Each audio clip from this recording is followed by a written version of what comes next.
Oh, Pakistan are very, very dangerous side. Probably the most dangerous side in the world in terms of can beat anybody, anytime, any sort of wicket. As you saw in the last World Cup, they make it to the final. They always do well in World Cups. And Why is your family divided on who they are supporting, which side, and whether they are supporting both sides? And secondly, Pakistan's really an unpredictable side, and at times they can be very, very dangerous. Does that make you nervous? my family are not divided at all. Obviously, ever since I was a kid, we always wanted to play for England and do well, and always wanted. My family in particular wanted England to do well all the time. So it's only good for us as a country and as players. So no, they're not divided at all. And second question, what was the second question? Oh, Pakistan are very, very dangerous side. Probably the most dangerous side in the world in terms of can beat anybody, anytime, any sort of wicket.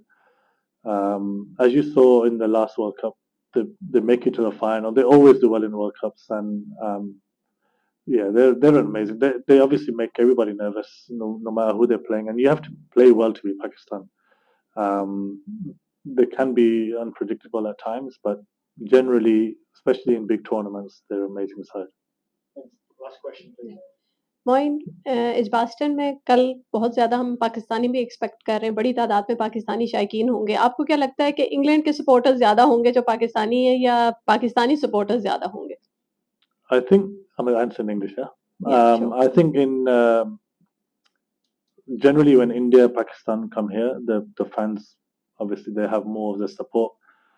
But I feel genuinely over the last couple of years that well, more than a couple of years, but there are a lot more English supporters, especially from the South Asian backgrounds, and um, obviously they still support India, Pakistan a lot of the time. But you do hear and see and speak to a lot of people that support England a lot more because their kids are now supporting England. There's players like Jofra. I know he's not South Asian, but Jofra, Rash, myself who coming through, and Rehan Ahmed. And so the support is hopefully over the next few years going to be a lot more with England. Babar Azam के बारे में कुछ कहना चाहेंगे? हमारे पाकिस्तान के इस वक्त जो टॉप जिनको रैंकिंग कर रहे हैं उसको बाबर आजम का भी नाम आता है, तो उनके बारे में आप क्या इस वक्त क्या सोच रहे हैं, क्या देख रहे हैं उनको? Babar Azam, obviously, everybody knows he's an amazing player. He's a brilliant player. Rankings, I don't care. Personally, I don't really care. I mean, you watch a player and you know he's a top player. I think teams and countries can talk too much about rankings and where people stand, but it's all about performing on the big stage and in World Cups and winning for your team. But we know Babar is an amazing player. Everybody loves watching him play. So yeah. Yeah, a little bit. I mean, obviously disappointing because I think Leeds is a great place to go and play at Headingley, and it's always a great game, and we enjoy playing there as a side. So a little bit, but we've still hopefully got 3 games, and which is plenty of games still. And 8 of you have been playing at the IPL. Is that a good preparation? I know ideally you'd want to be playing as a group. Yeah, no, I think it's very good because you're playing in a tournament that the pressure is very high and the atmosphere and everything's good, so the pressure is always there. And we're playing cricket, which is really important. But obviously, as a group now, we need to get together and hopefully nail these 3 games, and yeah, go to West Indies. And these 3 games probably most important for Jofra Archer. How good to have him back among the group?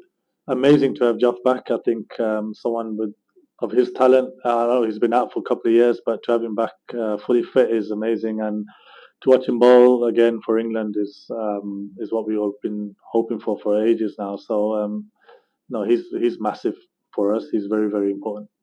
And with Joss Butler potentially leaving for the birth of his child, you'll come in and captain. How do you feel about that? Fine. Obviously, if it happens, then it's obviously a great honour, as it always is. But yeah, I'll be fine.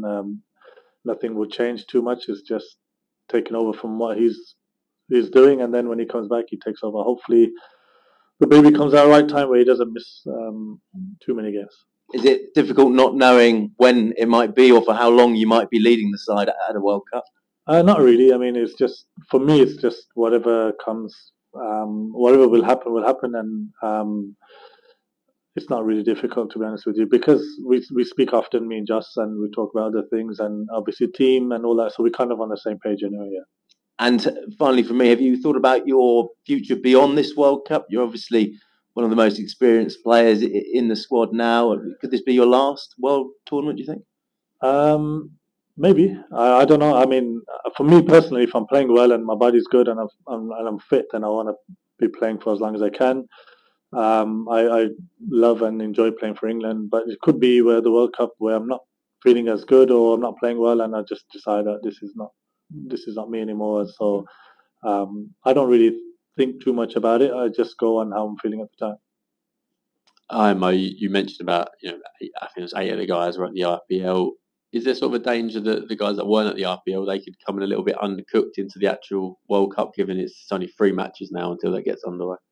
Um, Probably a little bit. I mean, playing cricket is always the best preparation, and I know some guys have been. Most of the guys have been playing. Few guys have been training and stuff, but it's not the same. So hopefully, get some game time, and these 3 games should be enough to for the guys to get going. And there's a bit of time in West Indies, a bit of training, few training sessions, and we'll be fine. There's no real excuses from our side. And you were very honest after the last World Cup. Obviously, a different format, longer format, but the guys that were out there that are going to be part of this squad, is there that sort of eagerness to kind of right the wrongs of that last tournament? Um, Obviously, we want to do well. I don't look too much into it. I think it's a completely different format. I know it's white ball, but it's different cricket. I think we're more settled and probably more comfortable in T20 cricket than we are in 50 over cricket. Um, so yeah, I think most of the guys have played a lot more T20 stuff than 50 overs, and we're much more confident in this format. So obviously, we want to do well, and that's the aim. We'll go Ali and then Lawrence. Actually, the question I was going to ask about your future, you kind of answered. But can I just ask about your role in the side? When we see you in the Blast or the 100, you're normally top 3. IPL, then you slot into that middle order. With England, it's kind of sort of 6 or 7. How does that change for you mentally, and what do you see as your role in the England lineup? My role, as probably always, really, it's been it could be anything, and I could be thrown up the order because of lack of left-handers, and so I just try and prepare for a bit of everything, and I've always done it, even in other formats, and I've just always prepared to um, anything can happen on the day, and the coach decides, okay, you go 3 today, and or the captain says, right, we need to send a lefty in, you go in. So I always try and prepare for any sort of scenario situation, and yeah, I actually kind of pride myself on that. That not everybody can just come in and play whatever kind of thing. So I do enjoy it, because it gives you an opportunity. I'm down at 6 and 7 a lot of the time, but when the captain gives you a nudge and says, right, get in,